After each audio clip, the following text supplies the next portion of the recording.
Bonjour YouTube, c'est Daimon, Westworld saison 4, épisode 4, toujours en solo sans Tony qui sera peut-être de retour pour l'épisode 5, mais ne manquez pas notre prochain Sérivore. On aura beaucoup de choses à débriefer et pas seulement des films pour une fois, on aura aussi des films. Le dernier épisode donc de Westworld, c'était celui de Bernard, incontestablement, c'est sûrement comme ça que je le titrerai et que je le vignetterai, mais là véritablement c'est plus l'épopée de Caleb. On va voir qu'il va passer un beaucoup plus sale moment. Et on débute par quelque chose d'assez illogique puisqu'on voit Maeve et Caleb qui partent à l'assaut d'une autre copie de Rehoboam. Je sais jamais comment prononcer son nom à ce super ordinateur, ce super IA. Et alors on se dit mais il n'avait pas été infecté? Est-ce qu'il s'agit d'un rêve, d'une simulation? On ne sait pas, toujours est-il qu'il est gravement blessé dans l'opération et que Maeve, ne voulant pas qu'il lui claque entre les doigts, et j'ai oublié de vous montrer l'image. Voilà, c'est un petit peu mieux avec l'image, vous en conviendrez. Et ne voulant pas qu'il lui claque entre les doigts, elle va commencer à hacker son système limbique. Je cite, ce qui me pose au moins deux problèmes. Le premier problème, c'est d'où elle a acquis cette capacité qui est finalement bien pratique à ce moment-là, mais qui semble surtout être une facilité scénaristique.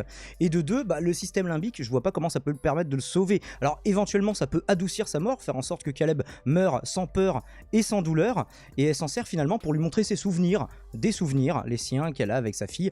C'est aussi une des fonctions du système limbique, donc c'est à peu près cohérent là-dessus, étant donné que ça concerne aussi la mémoire. Et finalement cette introduction, vous pouvez l'acheter à la poubelle, à la fois celle de ma review et celle de l'épisode, puisqu'il ne s'agissait pas de la réalité. Même si qu'est-ce que la réalité dans Westworld? On avait abordé un petit peu ça dans la review de l'épisode précédent, allez la voir, celle de l'épisode 3 évidemment, et il est accueilli par Dolores, donc voilà, toujours la méchante Dolores dans le corps, en tout cas avec l'apparence de Charlotte Hayes, et dont le projet semble être d'infecter le plus de gens possible dans New York Park, New York World, je ne sais pas comment il faut l'appeler, et donc il se trouve toujours dans la salle où sa fausse fille l'a contaminé avec les mouches dans l'épisode précédent. Enfin, infecter des gens et pas que, du coup on le sait que ce sont surtout des gens plutôt blin-blin, des gens de bien, des gens qui ont du bien, comme dirait Guillemin, ça rime, ce n'est pas un hasard, non c'est complètement improvisé, mais et c'est surtout des gens qui ont de l'argent et potentiellement du pouvoir, donc ça peut être pratique pour Dolores effectivement de les infecter en premier. En tout cas, moi c'est ce que je ferais, si je voulais servir à l'ensemble de l'humanité. Peut-être que c'est ce que je veux, qui sait. En vrai j'aurais pu parce que j'ai bossé dans une entreprise où on manipulait des virus super dangereux et je travaille à l'aéroport de Roissy, donc si j'avais voulu faire n'importe quoi, potentiellement... Alors j'ai pas créé des nouvelles théories du complot. On a toujours Turbo William ou Cyber William, vous pouvez toujours voter pour choisir votre nom préféré pour cet avatar qui s'oppose à Maeve, Maeve qui va utiliser plus ou moins la force pour hacker le système à distance. On sait qu'elle a des capacités qui sont exceptionnelles, effectivement, qui lui ont été conférées dès sa conception, mais et alors ça va sembler faire souffrir à la fois Turbo William, tous les gens qui sont connectés au système. On voit que Dolores elle-même semble affectée par cette prise de contrôle de Maeve, et Caleb va en profiter pour l'attaquer. Alors ce qui m'étonne, parce que est-ce que vu qu'il est sous contrôle des mouches, est-ce qu'il n'est pas relié lui-même à système? Est-ce qu'il ne devrait pas être affecté? Ou alors est-ce que ça n'affecte que les androïdes quand on hack l'ensemble du système central? Je ne sais pas, écoutez, je vous laisse faire vos conjectures dans les commentaires. Et c'est bon pour le référencement. Ça n'était pas Wyatt, le côté sombre de Dolores, vous le voyez pas en entier, j'enlève ma cam 2 secondes, mais alors cette réflexion, parce que Wyatt, qui était Wyatt? On a besoin d'un petit rappel des faits. Alors moi j'ai regardé vite fait, parce que comme vous, la saison 1, ça fait 3-4 ans, je sais plus exactement, mais c'était donc un autre dans la saison 1, dans le parc Westworld, et il me semble qu'à un moment, il y avait un truc, je sais plus, un niveau de conscience un peu différent dans lequel Dolores a pas uni son esprit à lui. Il y avait même des personnes qui se posaient des questions à l'époque pour savoir qu'est-ce qu'il restait vraiment de Dolores. Est-ce que c'était pas complètement Wyatt qui avait pris le contrôle sur elle? Et là elle dit c'était pas Wyatt, le côté sombre de Dolores. Est-ce qu'il reste quelque chose de Wyatt dans la bonne Dolores, si tant est qu'elle ait survécu? On aura peut-être des indices dans cet épisode. Et justement, puisqu'on parle de l'autre Dolores, ne sois pas sûr que ce soit Christina, mais en tout cas elle lui ressemble, et c'est surtout sa coloc qui lui dit, qui lui raconte un rêve dans lequel une mouche arrêtait pas de se poser sur leur nourriture alors qu'ils pique-niquaient, qu'ils essaient de la chasser, mais qu'il y en avait toujours plus qui revenaient, et qu'à la fin c'était blindé de mouches. Alors c'est quand même difficile comme coïncidence à ignorer dans ce genre de série. On n'a pas plus d'explications sur ce moment, et après sa coloc repart sur mode « je veux te présenter quelqu'un », on se souvient qu'elle avait essayé de lui présenter quelqu'un quelqu'un. Et alors vous verrez que ce quelqu'un, bah, ce sera peut-être pas juste le mec qui ouais moi je me fais 10 cas par mois, etc. Je parle de moi, voilà. Qui lui avait pas trop plu lors de son dernier date, souvenez-vous. Et en plus, elle s'était fait harceler et agresser sur le trajet du retour. Bref, une mauvaise journée effectivement pour Christina la dernière fois qu'elle a eu un rencard. On comprend qu'elle n'ait pas forcément envie de remplir. On retourne sur Bernard, même si c'est pas son épisode à lui sur le coup. Bernard qui, rappelez-vous, hein, on l'avait vu dans la précédente review, a acquis dans ces millénaires passés dans le sublime la capacité de niquer les vannes des gens et deviner la garniture ou l'absence de garniture des panini, mais aussi voilà, de voir des choses un petit peu plus utiles, et donc accompagné toujours de Stubbs, et ils ont du mal avec leur nouvel allié à gauche qui essaie de convaincre ses sauces, non mais c'est bon, ils sont tranquilles, ils sont un peu chelous, ils font des blagues sur les panini, mais on peut leur faire confiance. Et alors eux, leur objectif c'est de récupérer une arme, on n'en sait pas plus, dans le désert. Retour à la surface pour Caleb, Maeve et dorénavant une Dolores prisonnière. Enfin, je sais pas, je me souviens plus comment est constitué son corps, parce que c'est ce qu'il disait. Oui, au début, ils nous avaient fait conçu pour durer, et après, ils nous ont construit dans des matériaux plus fragiles. Donc, en quoi est constitué Dolores? Et est-ce que ces attaches dans le dos, là, ils lui ont menotté les mains dans le dos, ça va vraiment la retenir? Je ne sais pas. Et alors, ils sont dans une ville, enfin, dans la reconstitution d'une ville qui est potentiellement remplie d'infectés, prêt à leur sauter à la gorge à n'importe quel moment, et on voit que Caleb a lui-même de plus en plus de mal à résister à l'infection. D'ailleurs au tout début, Dolores suggérait que ça allait être plus ou moins instantané, n'essaye pas de lutter, ça sert à rien. On voit qu'il arrive beaucoup plus facilement à résister que ce à quoi s'attendait Dolores tout au long de cet épisode. Alors je ne suis pas très physionomiste, que ce soit dans la vie de tous les jours ou dans les séries, mais là le date de Christina, est-ce que ce ne serait pas Teddy qui l'a déjà sauvé plus tôt justement de l'agression? Souvenez-vous, Teddy Flood qui voilà, était un petit peu déçu par Dolores, qui voulait que son côté pratique et violent et ses états d'âme, on n'en voulait pas s'il s'agit bien toujours de la même personne, et qui lui parle justement de ces boucles dans Westworld. Alors pas tout à fait explicitement, mais pour le spectateur, en tout cas, c'est très compréhensible. Enfin, j'allais dire Dolores, Victoria, c'est Victoria, c'est ça? Non, c'est pas Victoria, Christina. Christina va avoir des petites réminiscences, elle aussi. D'ailleurs, ce sera l'échange d'un petit échange de vannes sur les répliques Cheesy Pick-up Lines, je crois ils le disent comme ça. Voilà, parce que lui dit j'ai l'impression de te connaître depuis toujours. Elle va lui ressortir 2 minutes plus tard un sentiment assez semblable. Donc est-ce qu'il y aurait des réminiscences de la vie de Dolores dans Westworld chez cette Christina, puisque c'est un petit peu dur à ignorer que c'est quand même la même actrice qui le joue, une couleur de cheveux différente. Ça ne suffit pas messieurs les producteurs de Westworld.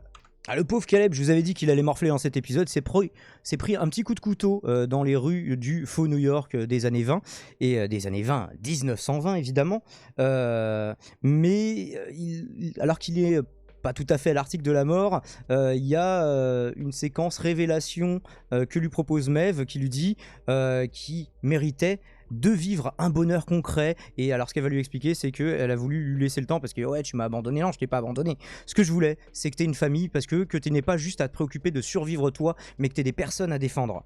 Peut-être que c'est ce qui fait aussi qu'il résiste mieux à l'infection. Alors les autres personnes, tous les autres sujets de test, est-ce que c'est juste que c'était pas l'élu comme Caleb, ou est-ce que ils avaient rien à défendre tous, il y avait personne qui avait de famille, ou est-ce qu'ils s'en foutaient de leur famille? En tout cas, bon, ils n'ont pas résisté aussi bien que lui à l'infection, forcé de le constater. Alors on se demande à quel point c'est téléguidé.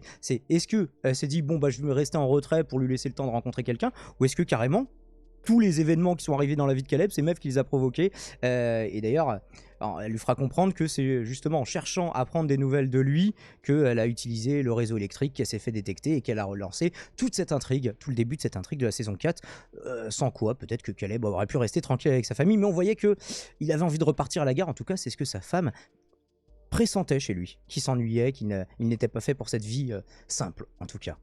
Alors même sous contrôle mouchier, on va l'appeler comme ça, Caleb, à qui Dolores ordonne de tirer, de prendre l'arme, il la prend, et de tirer sur Maeve, commence à braquer son arme sur Maeve, mais avec un effort de volonté, il arrive à finalement la décaler de quelques centimètres, ce qui suffit à changer l'angle, et à viser surtout William qui, depuis l'épisode dernier, est en train de se taper avec Maeve. Il fait une vanne à un moment par rapport à ça, il fait ouais on est toujours interrompu, c'est chiant.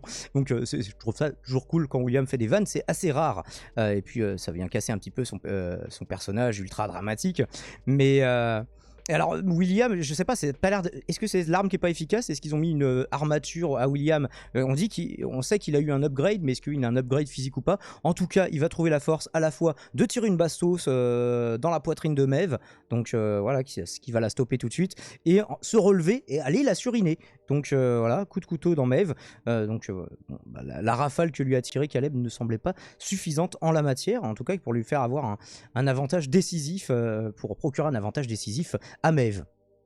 Maeve qui, acculé, va hacker le système local et déclencher les explosifs qui entourent le parc. J'ai l'impression qu'ils entourent le parc, même s'il y en a peut-être à l'intérieur du parc, je ne sais pas. On ne sait pas exactement pourquoi elle fait ça, quelles infrastructures elle cherche à détruire dans l'opération. En tout cas, ce qui est sûr, c'est qu'elle se sacrifie dans cette opération. Elle-même est détruite. Alors... Bon, ouais, on se verra dans la prochaine vie. Elle dit un truc plus ou moins comme ça à Caleb, en mode phrase de fin, phrase un peu stylée. Mais est-ce qu'elle pourra revenir avec à la fois tous ses souvenirs et de ses capacités exceptionnelles? On peut se poser la question. D'ailleurs, Dolores, dans le dialogue qu'elle a avec Caleb, semble suggérer que c'est impossible. Elle était exceptionnelle, ça y est, c'est foutu, c'est perdu. Et alors après, est-ce que c'est pas juste pour le démoraliser? On peut se poser la question à ce moment-là du déroulement de l'épisode.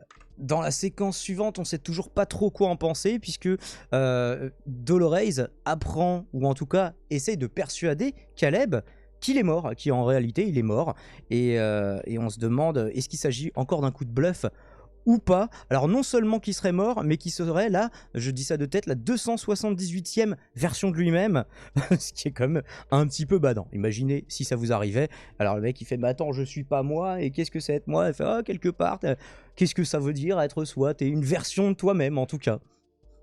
Je sais pas si ça suffit à être rassurant. Ah, non seulement 278e version de lui-même, mais 23 ans auraient passé. Et du coup, est-ce que 23 ans, c'est la durée que Bernard a passé, référence du monde réel, dans le sublime, ce qui voudrait dire 23 millénaires dans le sublime?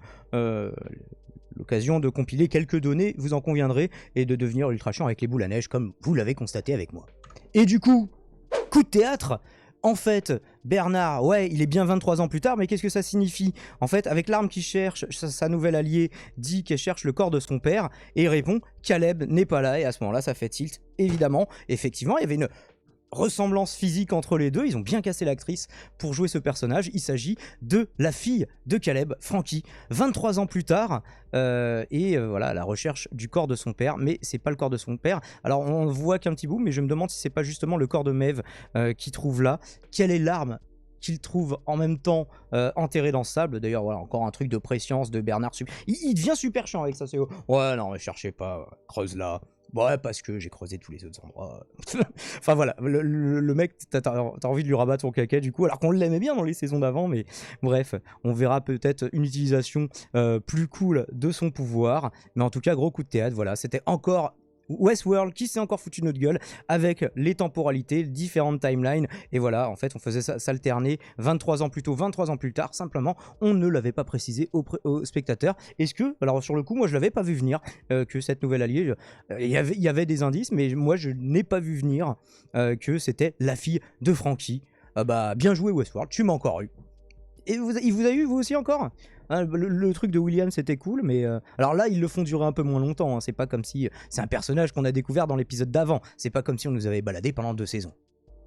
Autre découverte qui ne peut pas être anodine, Olympiad Entertainment, c'est, alors j'imagine que c'est le siège vu la taille des bureaux, c'est là que se trouvait, là, en tout cas cette version de Caleb, qui était en entretien, en test avec, voilà, de conformité de fidélité par rapport à l'original de Dolores, et qui le laisse s'enfuir, vraiment aucune résistance, donc ça pue un petit peu si personne essaie de te pourchasser, ça veut dire que ce que tu es en train de faire, finalement, est futile. Olympiad Entertainment, c'était donc l'entreprise qui développe des jeux vidéo qui employait Christina. Dans quelle temporalité se trouve Christina? Peut-être dans celle-là du coup, ou est-ce qu'on est dans un futur? Parce que Christina ne semblait pas être sous contrôle Mouchier, et la suite va nous montrer que à peu près tout le monde, globalement.